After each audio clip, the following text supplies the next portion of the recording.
No Bate-Papo na Saúde de hoje, você vai conhecer o resultado do Prêmio Oswaldo Cruz de Teses 2020. Com o objetivo de incentivar a produção do conhecimento acadêmico em saúde e valorizar, estimular, encorajar pesquisadores, alunos e docentes, o prêmio esse ano está na sua 4ª edição. Nossa primeira convidada é Eduarda Sessi, coordenadora-geral adjunta de Educação da Vice-Presidência de Educação, Informação e Comunicação da Fundação Oswaldo Cruz. Seja bem-vinda, Eduarda. Obrigada, Renato. Bom dia. Bom dia. Queria começar entendendo se, no seu ponto de vista, acompanhando essas 4 edições, se realmente o prêmio está cumprindo o objetivo de valorizar o conhecimento e, sobretudo, estimular pesquisadores nessa área mais do que nunca fundamental, que é o conhecimento em saúde. Sim, eu acho que essa é uma boa pergunta. A gente está na 4ª edição, do prêmio, como você recuperou. E um detalhe importante é que a gente conta com avaliadores externos da Fiocruz. E uma fala recorrente esse ano em todas as bancas de avaliação, que são 4 áreas de conhecimento, foi o atestado de que quem participou das outras edições via uma evolução importante na qualidade das teses. E aí vem a pergunta, melhorou em 4 anos as teses? Não necessariamente, mas houve uma maior aproximação dos candidatos, ex-doutores, dos seus orientadores, dos coordenadores de programa, conhecendo melhor a proposta do edital, da chamada e da valorização do prêmio pela Fiocruz. Um maior conhecimento levou também a melhor apresentar os resumos expandidos, a chamar atenção para a concorrência. Então, foi muito, muito bacana de ver todas as bancas falando, nossa, eu tenho participado desde o início, como a gente tem visto melhores trabalhos melhor apresentados. Então, desde a primeira edição até a 4ª, é inegável que a gente tem tido maior participação e uma participação mais qualificada nesse processo que dá, como você falou, essa visibilidade dos nossos produtos acadêmicos, E o que seriam os resumos expandidos que você citou? Então, o concorrente, o doutor, aquele egresso do doutorado, ele concorre ao prêmio inicialmente por uma avaliação cega, ou seja, a banca examinadora ela não sabe quem é o aluno, quem é o egresso, nem quem é o seu orientador. Então, a gente pede que o aluno, que o candidato faça um resumo expandido da sua tese, onde mais do que um resumo de poucas palavras, ele tem a oportunidade de melhor apresentar os aspectos metodológicos da tese, os resultados, as conclusões e a aplicabilidade daquele resultado. Então, nós acreditamos que a evolução do prêmio, o maior conhecimento, tem feito com que os candidatos ao prêmio melhor elaborem esse material que vai proporcionar à banca examinadora elementos para que eles possam verificar aqueles que têm, que deverão ser agraciados com essa premiação e também a escolha de até 2 menções honrosas por área de conhecimento. Então, a gente tem 4 áreas de conhecimento no prêmio, que todas têm a ver com a formação da Fiocruz, na área das ciências da saúde. Então, ciências biológicas,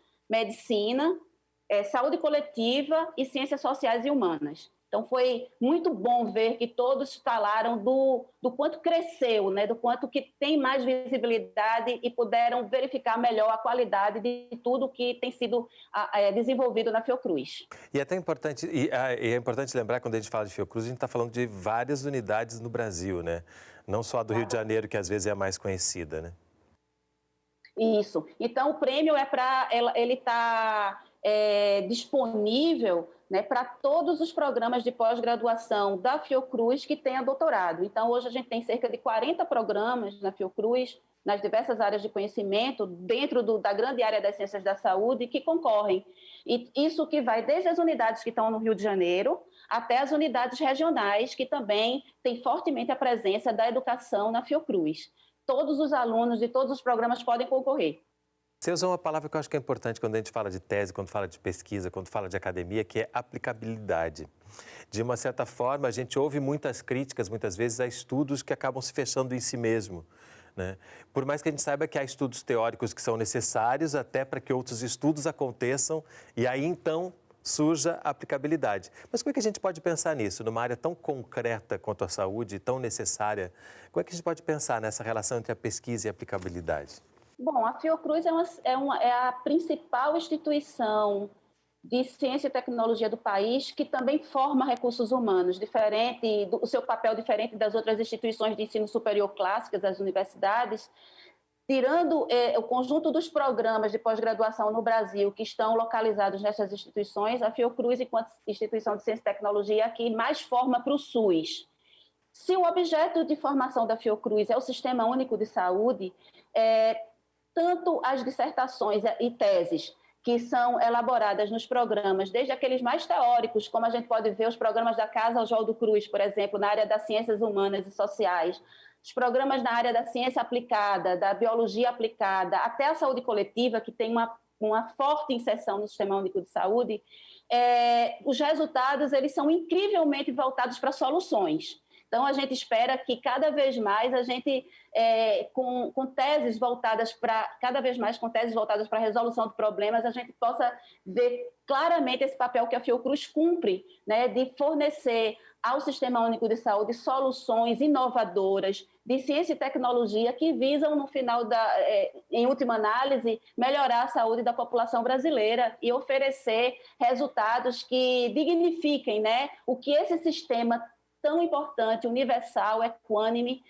traz para a população. Você vê isso claramente agora quando você enfrenta problemas como a pandemia de Covid, e o quanto que a Fiocruz ela sai logo de frente, buscando resolver possibilidades de dar mesmo soluções, né, concretas ao Sistema Único de Saúde, e essas teses elas têm demonstrado isso, o quanto que a aplicabilidade é importante no campo da saúde pública. Há pouco tempo se começou a trabalhar com os mestrados profissionais, isso já foi uma inovação. Agora, isso também está acontecendo no doutorado?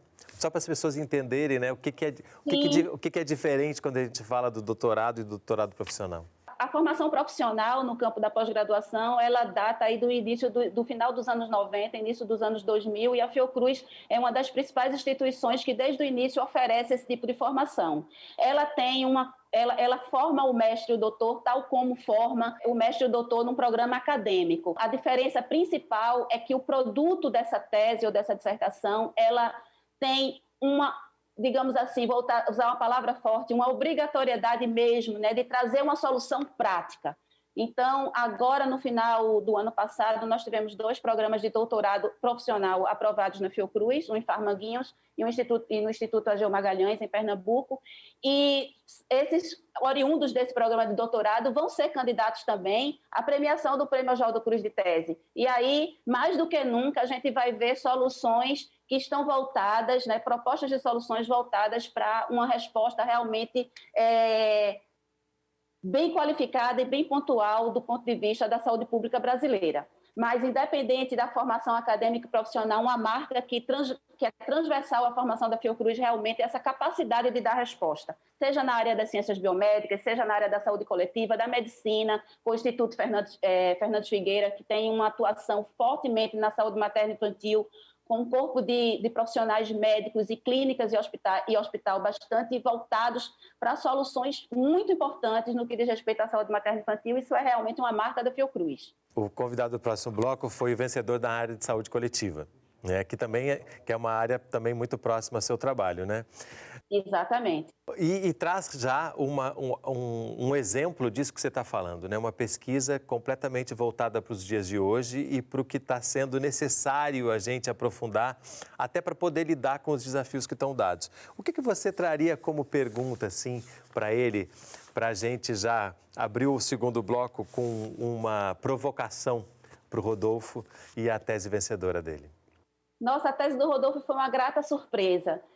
Eu participei de todas as bancas e as avaliadoras, no caso, eram todas mulheres de instituições de pesquisa e ensino brasileiras. Elas teceram elogios enormes e ficaram impressionadas com a qualidade do trabalho de Rodolfo, que já é um desdobramento do mestrado dele, onde ele é uma tese metodológica, onde ele avançou bastante nesses critérios metodológicos do ponto de vista da utilização da informação que é gerada na internet, né? E como a Fiocruz ela pode ser uma instituição de excelência na avaliação de produtos que tenham essa certificação de qualidade.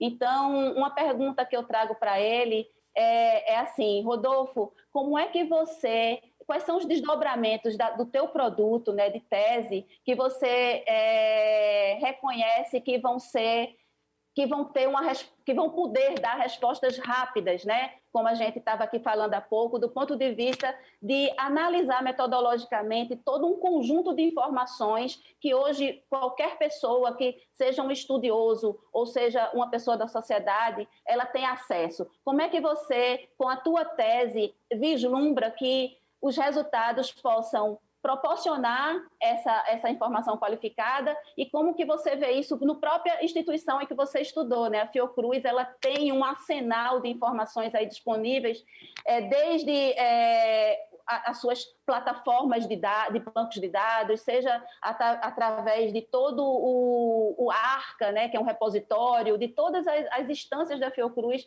que tem essa forte inserção na formulação de informação disponível, a ciência aberta que a gente fala, né?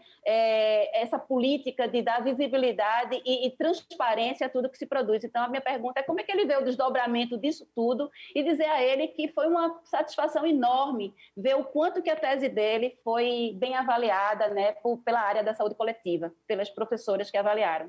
Pergunta será feita e eu agradeço muitíssimo a presença, né? Que bom que o prêmio, inclusive em tempos de pandemia, é um prêmio não foi descontinuado.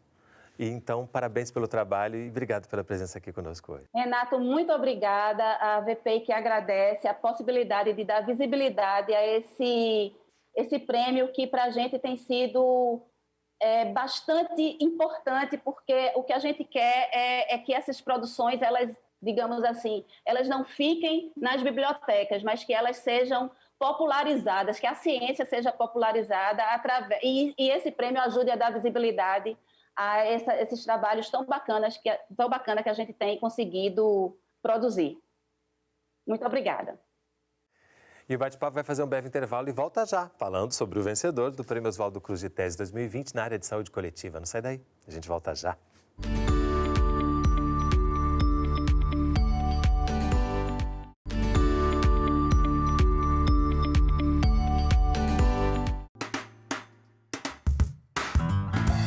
O Bate-Papo na Saúde está de volta, falando sobre o Prêmio Oswaldo Cruz de Teses 2020. Nosso convidado nesse bloco é Rodolfo Paolucci, cientista da computação, mestre e doutor em Informação e Comunicação em Saúde pelo ICICT, da Fundação Oswaldo Cruz, e ganhador do prêmio na área de saúde coletiva. Seja bem-vindo, Rodolfo. Obrigado pelo convite. No bloco anterior, a Eduarda fez uma pergunta para você que eu vou deixar para daqui um pouco, porque primeiro eu queria que a gente falasse um pouquinho sobre a tese, que é a avaliação da qualidade da informação em sites de saúde, indicadores de acurácia baseada em evidência para tuberculose. O que seria acurácia para as pessoas já começarem a entender o que é essa tese? Então, acurácia, né? Acurácia para a gente hoje é quando a informação está correta do ponto de vista científico. É aquela informação baseada na melhor e mais atual evidência científica. Antes da tese, esse sentido, né, desse critério acurácia, né, ele admitia também a prática médica geralmente aceita como parâmetro de qualidade, né? Normalmente essa prática ela vem de um consenso de um número limitado de especialistas que diz que tal informação é correta, né? Só que atualmente, com todas as práticas e métodos da medicina baseada em evidência, né, que é um dos assuntos principais da nossa tese, a gente não vê mais sentido em ter o consenso entre especialistas como um parâmetro de qualidade, né? Diante de tantos estudos publicados no mundo inteiro, tantas bases científicas, tantas evidências que são produzidas a todo momento, não há mais sentido de amparar a acurácia, se a informação está correta, na opinião de um grupo restrito de especialistas, e sim amparar nas melhores e mais atuais evidências científicas disponíveis atualmente. Mas o que já começa também é colocar um desafio ainda maior, porque justamente por causa da internet me parece que se tem acesso a muito mais coisas, né, e muito mais possibilidades da gente também acessar informações que não são corretas ou que não têm qualidade, né? Sim, sim. O que conhecemos hoje da internet, né, os estudos que avaliam a qualidade da internet, que resumem o que tem se encontrado, na maioria das vezes não é baseado em evidência, né? Então, essa é uma realidade da internet. A internet ela tem uma característica maravilhosa que é possibilitar que qualquer pessoa publique qualquer tipo de informação. É uma liberdade que não existia antes dessa tecnologia, né? Nenhuma tecnologia conseguiu fazer com que tanta gente, a um baixo custo, conseguisse fazer circular e acessar informação da forma que é feita na internet, né? E só que como a gente vai lidar com isso, né? Quando a gente está falando de assuntos corriqueiros do nosso dia a dia, publicando, postando, compartilhando, não tem problema. Mas quando isso chega na saúde, né, gera um problema que pode ter consequências sérias para a saúde dos cidadãos, né? E aí como lidar com isso, né? Existe a avaliação. Quando a gente pesquisa dentro desse campo de avaliação de qualidade, a gente em nenhum momento está querendo controlar ou censurar quem vai publicar sua receita sobre um chá para determinado problema de saúde, né? O nosso objetivo não é esse, nunca, controlar e censurar, e sim fazer uma outra avaliação proveniente de uma instituição de saúde pública ou privada que recomende, que certifique a informação de qualidade. Mas as duas informações vão sempre coexistir na internet, né? Essa é uma realidade. A gente está pesquisando e propondo formas de lidar com essa realidade para que também exista esse lado da informação de qualidade da ciência que possa garantir que um cidadão vá acessar uma informação que vai trazer benefícios para a sua saúde. A partir disso tudo que você falou, como é que a gente pode pensar então nesses critérios, né? Como avaliar essa coexistência de informações e essa importância de que não se censure, não se controle, mas que a gente possa ter, em algum momento que é necessário consultar alguma informação, possa ter uma informação de qualidade. Como é que a gente sabe? Na tese, a gente organizou, né, em 3 grupos de propostas de avaliação. Uma mais comum, que as pessoas costumam fazer meio que de forma intuitiva, é, por exemplo, quando vai buscar sobre um assunto de saúde, joga a palavra num buscador como o Google, né? E os primeiros sites que aparecem são que as pessoas costumam entrar e confiar, né? Porque já que está no Google, né, é confiável. As pessoas acreditam hoje em dia no que circula no WhatsApp sem referência nenhuma, imagina no Google, né? Isso é uma forma já que as pessoas encaram de como encontrar uma informação e considerar boa. Só que tem uma série de problemas nessa forma do Google, né? Porque você tem patrocínio ali, você tem algoritmos computacionais que não necessariamente estão amparados em critérios de qualidade, né? Uma outra forma que a gente fala também é sobre avaliação coletiva, que seriam as pessoas ranquearem aqueles sites, aquelas fontes que eles considerem de qualidade, aquelas estrelinhas que as pessoas normalmente avaliam, né, os sites, né?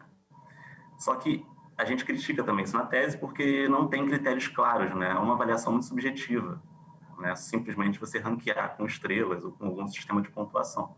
E a terceira proposta, que é na qual a gente se insere, né, é a proposta de avaliação realizada por instituições públicas ou privadas, né, utilizando critérios claramente definidos, né, de forma transparente e com a participação de especialistas e usuários, para ter diferentes perspectivas da avaliação da qualidade, né?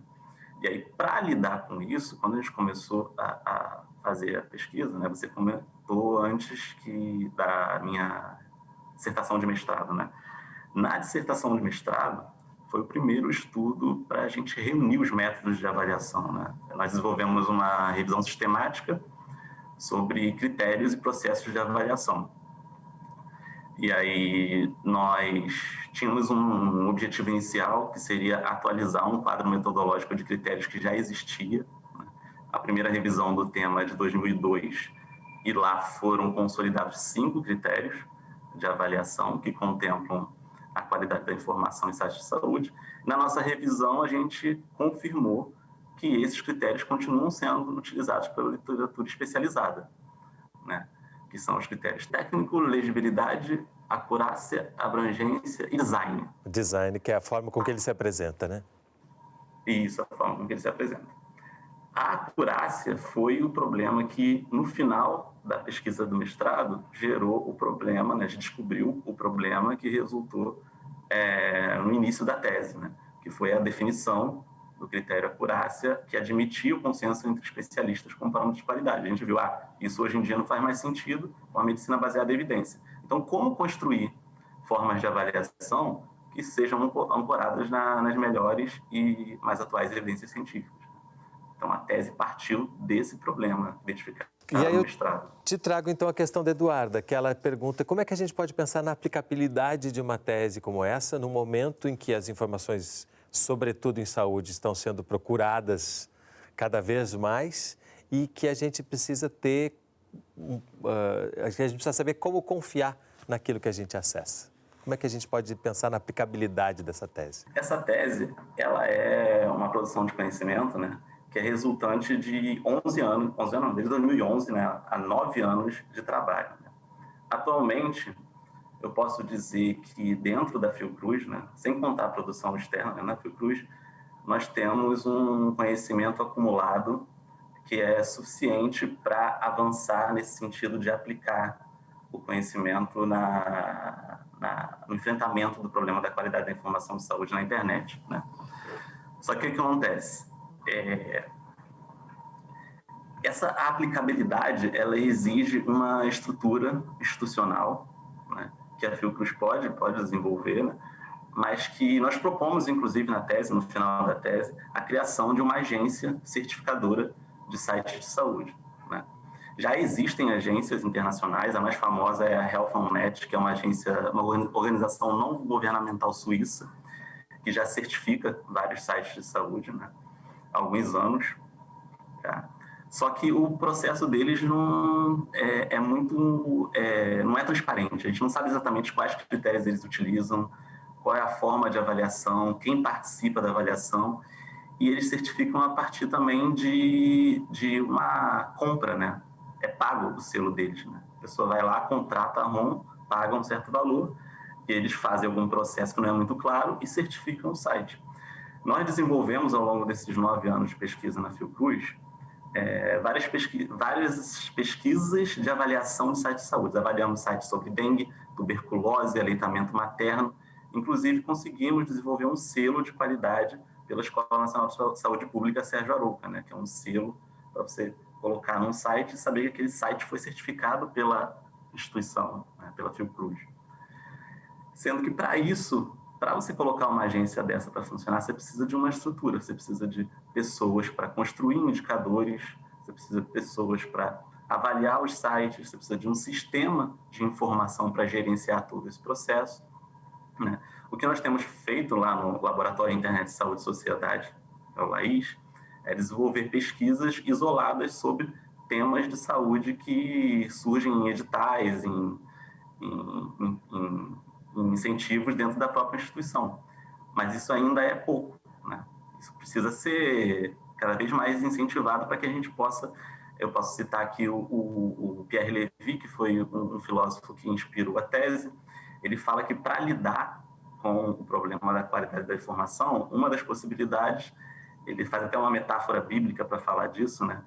Ele fala que, assim como Noé separou um exemplar de cada casal de animais para a arca para sobreviver, ele recomendou que cada grupo de interesse fizesse a sua própria arca de informação de qualidade. Né?